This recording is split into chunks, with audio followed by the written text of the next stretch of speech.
So അപ്പോൾ ഒരു ദിവസമാണെങ്കിൽ നമ്മുടെ പുള്ളിക്കാരൻ്റെ അമ്മ വേറൊരു പുള്ളിക്കാരനായിട്ട് ഫ്ലർട്ട് ചെയ്യാനുണ്ടായിരുന്നു. സോ അത് ഈ പുള്ളിക്കാരൻ ഹർട്ട് ചെയ്തപ്പോഴത്തേക്ക് ഈ പുള്ളിക്കാരനാണെങ്കിൽ ഒന്നും നോക്കിയില്ല, സിഗ്മയാണെന്നോ ഒന്നും നോക്കിയില്ല, നേരെ മടലെടുത്തു, തലയടിച്ച് പൊട്ടിച്ചു.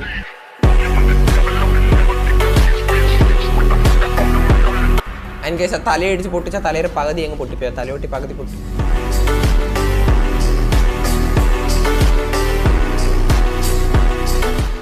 അടിച്ച് പൊട്ടിച്ച് തലയൂട്ടിയാണ് നമ്മൾ കുറച്ച് നേരം മുമ്പ് കൊണ്ട് വെച്ച് ലോക്ക് തുറന്നത്.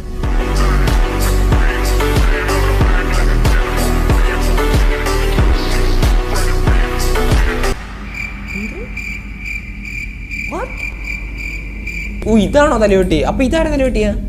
ഇതാ ഫ്ലർട്ട് ചെയ്തവന്റെ തലയായിരിക്കും. ആ ഫ്ലർട്ട് ചെയ്തവനെയും അവളെയും കൂടി അടിച്ച് പടമാക്കി പെട്ടിക്കകത്തിട്ടിട്ട് തലയൂട്ടി കൊണ്ട് ഇവിടെ വെച്ചിട്ട് അച്ഛൻ സ്ഥലം കാലിയാക്കി.